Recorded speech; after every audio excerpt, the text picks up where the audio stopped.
Everybody knew, nobody said nothing. I was still believing, everybody was fronting. Smiles at the feast, but the vibe said something. Looking back now, yeah, the silence was disgusting. Everybody knew, nobody said a word. Every time I spoke, somehow I was the disturbed. Everybody heard, everybody observed, but they let me learn it the hard way, that's what hurt. Walked in thinking I found me a family.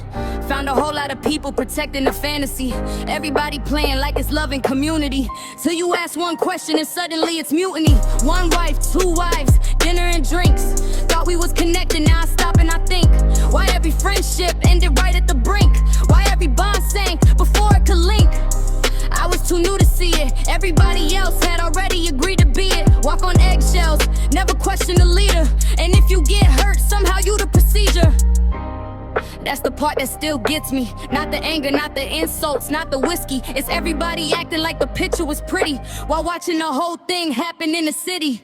Everybody knew, nobody said nothing. I was still believing, everybody was fronting. Smiles at the feast, but the vibe said something. Looking back now, yeah, the silence was disgusting. Everybody knew, nobody said a word. Every time I spoke, somehow I was the disturbed. Everybody heard, everybody observed, but they let me learn it the hard way, that's what hurt. Told me don't worry, he just be saying stuff. That sentence alone should've been enough. Cause if it's normal, then it's happening often. And if it's happening often, why we calling this love? That's when the curtain slipped. Saw the whole room and the version switch. Everybody had a role in it. Everybody knew exactly what the problem is. But nobody wanna be the next target. Nobody wanna lose their spot in the market. Nobody wanna risk their image getting tarnished. So everybody silent while the truth sat parked there. And maybe that's the lesson. Sometimes the loudest thing ain't the aggression. Sometimes it's everybody witnessing and still treating the damage like a blessing. I don't need revenge. Truth already do what it do. Funny thing about darkness, eventually everybody see through. I don't need to scream, I don't need to fight. The mask always slips when you give it enough time. Everybody knew, nobody said nothing. Now they act surprised when the story start buzzing. Now they act shocked when the receipts start coming. Man, the truth been sitting there, y'all just wasn't discussing. Everybody knew, nobody said a word. Now the silence louder than anything I heard. Everybody watched, everybody observed, and that's the reason the story gotta be heard.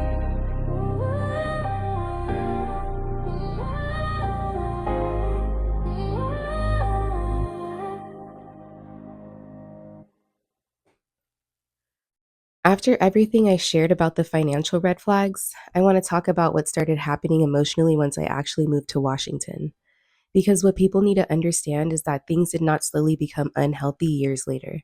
Some of the most disturbing moments started happening within the first month of me being there. And at the time, I didn't fully understand what I was experiencing. I kept trying to explain things away. I kept telling myself, maybe he was stressed. Maybe he had been drinking too much. Maybe this was just one bad night. Maybe I misunderstood. Maybe I needed to be more respectful, softer, more patient, or more submissive. I was still trying to believe I had made the right decision. I had just moved my life and I had trusted him. I had already started building my life around him, so I was not looking for reasons to leave. I was looking for reasons to stay. The first major incident happened after he wanted me to meet his other wives. I had gone to lunch with one wife and then dinner with the other. After dinner, me and the second wife didn't have small children with us at the time, so we asked him if it was okay for us to continue our night, maybe go play darts and have another drink. He said yes. He even said he might join us. So we went. While we were there, we saw him outside driving through the parking lot, and I thought he was about to park and come inside, but he didn't. Instead, he texted us telling us to leave. So I responded with a thinking emoji because I was genuinely confused. I wasn't trying to be disrespectful. I wasn't challenging him. I was just wondering where he was going or why he wasn't coming inside after saying he might join us. That's when he called me. And that was the first time he really went off on me like that. He started cussing me out, telling me to go home right now, calling me out my name, asking who I thought I was, and telling me I don't need to send emojis when he tells me to do something. I was shocked. I started trying to explain myself, but the more aggressive he got, the more scared I became. So eventually I just said okay and I left. On the way home, he called me again. He was still angry. He told me that when he tells me something, I need to just say okay. I don't need to ask questions. I don't need to send emojis. I don't need to say anything else. He compared me to the other wife, saying she just said okay and I didn't. He said I needed to learn respect. And I remember crying while driving home. That was the first time I had experienced that side of him. And because it was late, because he had also been out drinking, because that was already part of his normal routine, I told myself maybe he had just had too much to drink. Maybe alcohol got the best of him. Maybe this wasn't really him. When I got home, he told me to call him once I settled. So I did. And when I called, I wasn't combative. I wasn't yelling. I wasn't trying to fight. I was apologetic. I was trying to de escalate. I was trying to fix it. I was trying to understand what I had done wrong. And then the conversation shifted. He broke down crying. He started saying he was worried about me hurting his children. He said he wouldn't be able to handle that. He asked me over and over if I wanted to leave him. And when a grown man is crying to you, asking if you're going to leave after you've already moved your life and trusted him, of course I said no. I told him I would stay. I told him I wouldn't hurt his kids. And after that emotional shift, the conversation turned sexual. He wanted me to send him pictures and videos. Then came the affection, the reassurance, the love bombing.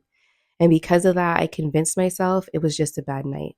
I thought maybe he had been drinking, maybe he was triggered, maybe he regretted it, and maybe it wouldn't happen again.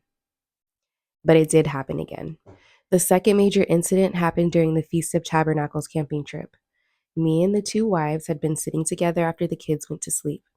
He was at another lot with his friends drinking, and later that night he came back to our lot and said something to his second wife about not needing any more drinks. At some point, he acted like he was going to pour water on her. She was telling him to stop, and he was telling her to put her hands down, to be quiet, and to sit still. I saw her saying stop, so I chimed in. I said something like, "Honey, don't do that. That's rude." But I said it with a smile. I was trying to keep it light. I was not trying to challenge him, and I thought I was helping. But he turned on us. He told me not to tell him what to do with his wife.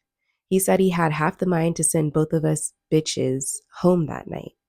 He said me and Kia were out of order, that we had been hanging too close together, and that we thought we could tell him what to do. He said we needed to go to our tent and go to bed right now. Mind you, this was in the middle of the night, around 1 in the morning. We were at a campsite over an hour away from home, and he was threatening to send us home in the middle of the night, except for Brandy. I tried to talk to him because I was genuinely confused and embarrassed. I wanted to understand why he had spoken to us that way, but he told me not to talk. He told me to walk away from him right now or he was going to show me worse than what he had just shown me. He told me if I knew what was best for me, I would turn around and go do what he said and stop being out of order. That moment scared me.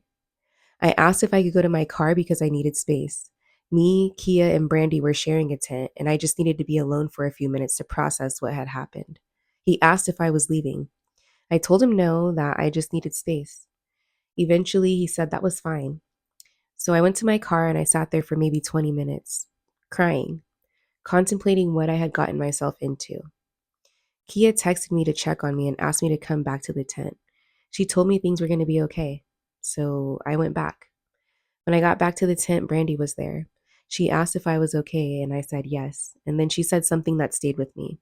She basically told me not to worry about what he had just done, that he always does things like that and says things he doesn't mean. She said he wasn't actually going to send us home, that he'd just be saying stuff. And something clicked in me because I remember thinking, wait, he always does this? This is normal here? This is something everybody already knows? This is something everybody just accepts? That was one of the first moments where I realized this may not have been a one off. This may not have been alcohol. This may not have just been a bad night. This may have been who he was. But even then, I was still trying to process it. I still didn't fully understand the pattern yet. After that, me and Keo were never really close again. It felt like after that incident, there was pressure for her to distance herself from me. Then suddenly there were different reasons why she didn't like me or she didn't want me around. She would ignore me when I came into a space where she was present, and later it was blamed on her having RBF. But from my perspective, that incident changed the dynamic between us. And that's something I would start noticing more and more. Whenever there was closeness between the wives or any kind of unity, it could become a problem. Instead of building safety or sisterhood, the environment created division, insecurity, and competition. That's what he wanted. That's what he cultivated. The next day at the camping trip, another sister noticed a visible shift in me. She could tell something was wrong. I was sad. I was not myself. I started to vaguely explain what happened to her, but she stopped me and said that this wasn't the time or the place. She said after the camping trip, we would go to dinner and talk about it. So we did. At that dinner, I told her how my husband was treating us. I told her what was happening behind the scenes. I had a genuine bond with this sister. My husband had referred me to her when I originally went to him for spiritual counseling. So it was okay for her to know all the intimate details of my life previously. But now, since it's regarding him, I needed to keep quiet. I guess she told her husband, and after that, her husband stopped coming to camp for about 2 months. From what I understand, when he left, he said he wasn't supportive of the way leadership was treating their wives. And my husband was angry about that. After that, I was made to feel like I had done something wrong by speaking. I was told I run my mouth, that I tell his business, and that if that man fell out of the truth, then him and his family's blood would be on my hands. That kind of pressure is hard to explain unless you understand the environment. It wasn't just, you embarrassed me. It became spiritual. It became guilt. It became, if someone leaves the truth because of what you said about me, that blood is on you. So I stopped talking to her for a while. And that's how isolation happens. Not always by someone physically locking you away, but by making the consequences of speaking feel so heavy that you start silencing yourself. Looking back now, there's something else I realized. At the time, I thought the problem was his behavior. I thought he had anger issues. I thought he drank too much. I thought he treated people badly. But I still believed he was sincere. I still believed he genuinely believed what he was teaching. I still believed he was sincere about the doctrine. That part didn't start unraveling until much later, because over time, I started watching major beliefs change.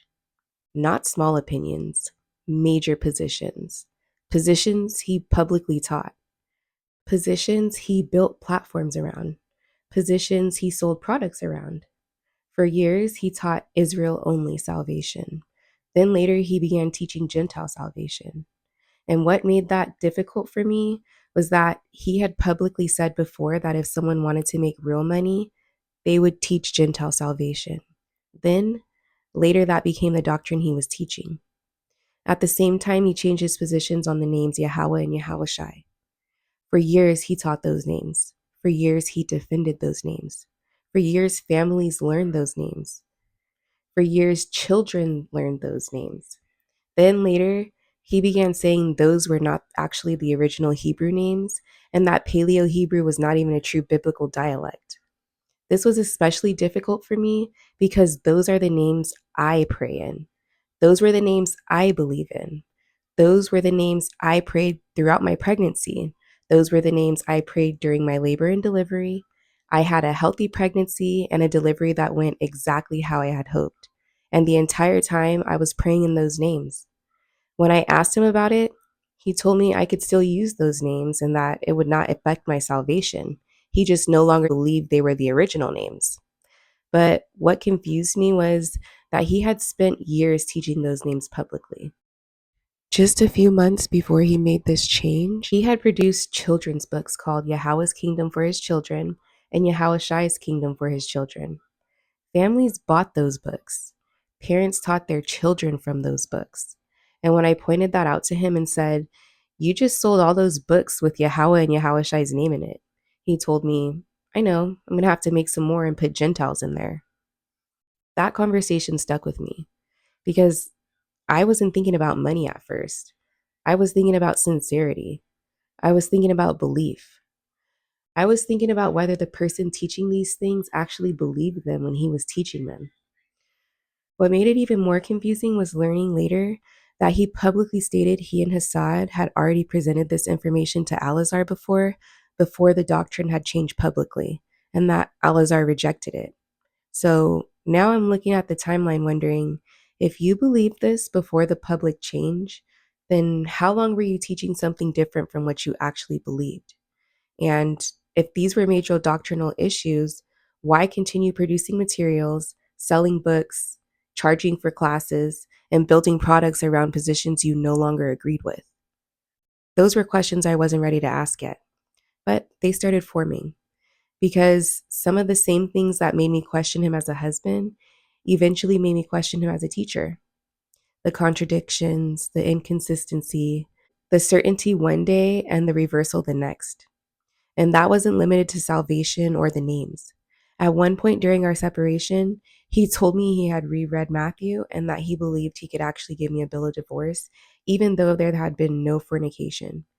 He was preparing to write one. Then, a couple weeks later, he changed his position again and said he had misunderstood the passage and could not give me a bill of divorce after all. Watching major position change and then change again started raising questions I wasn't ready to ask yet. But that's a much bigger conversation for another episode. Back then, I wasn't asking those questions yet. Back then, I was still trying to make sense of the man I had just married. Then came the third incident, the vegan dog incident. And I know that may sound small from the outside, but this is one of those moments that shows how quickly something minor could become emotionally destructive. One night, close to midnight, he texted me asking if I had vegan dogs.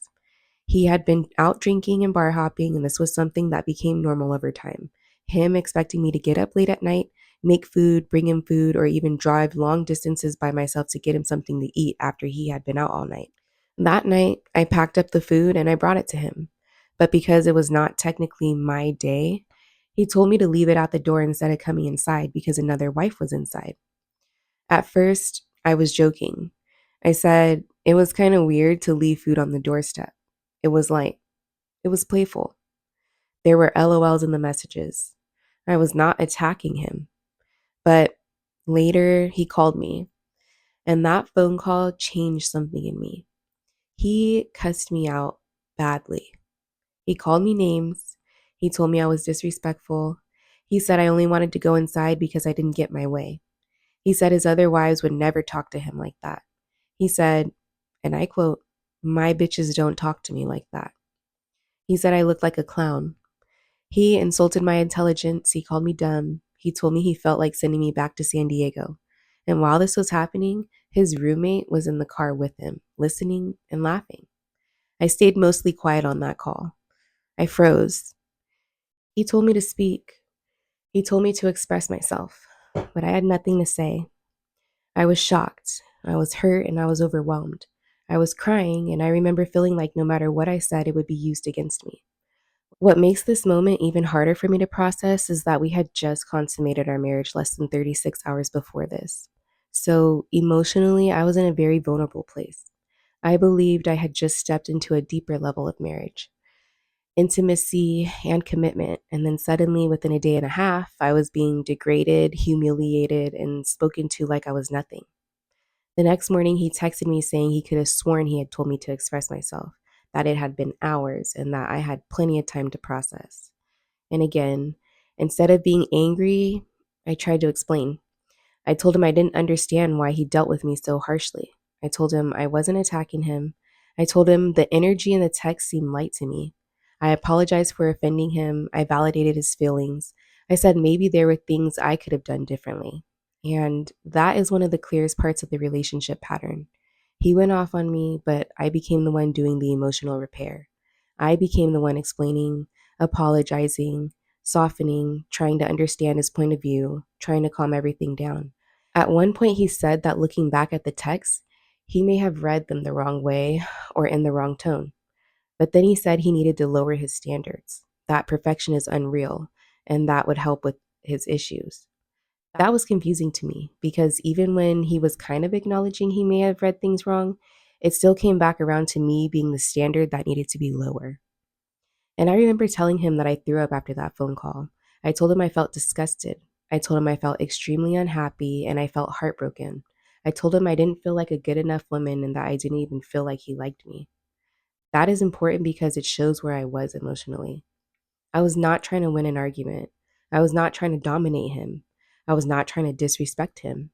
I was trying to understand why the man I had just committed myself to could talk to me that way and then act like I was the problem. Later, he asked me what sisters I had talked to since the issue happened. That also stood out to me. Because after something like that, the focus was not just on whether I was okay. It was also on who knew, who had I told, who had I talked to, and what had I said. Then he asked me what all he said the night before because he wanted to have records for preventative measures.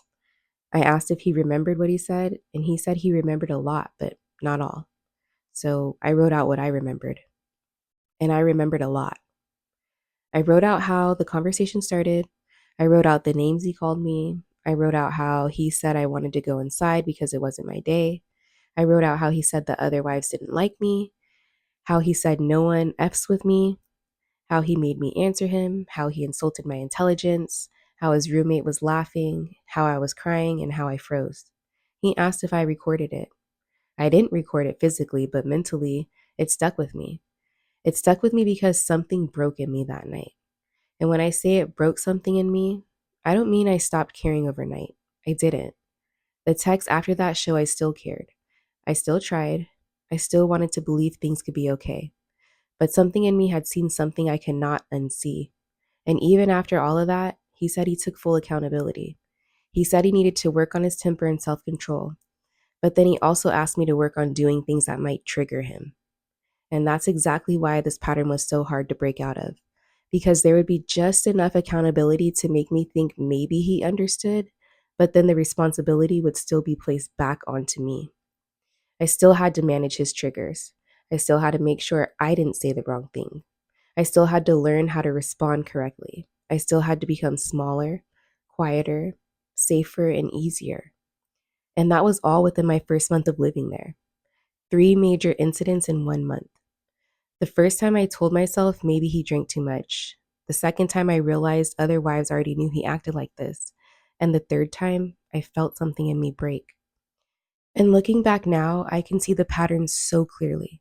The explosion, the fear, the crying, the apology, the love bombing, the sexual shift, the blame coming back on me, the concern about who I told, the expectation that I would absorb it, forgive it, and show up the same way the next day. At the time, I didn't have the language for it. I just knew it hurt. I knew I felt confused. I knew I was constantly trying to figure out how to not trigger him, how to be better, and how to be respectful enough, submissive enough, and understanding enough. But the problem was never that I didn't understand how to be a wife. The problem was that I was being conditioned to accept mistreatment as correction, intimidation as leadership, and emotional chaos as something I needed to endure. In the next episode, I'm going to talk about what life behind closed doors actually look like on a regular basis, the daily expectations, the roles, the wives, the children, the public image, and how different everything looked online compared to what was really happening privately.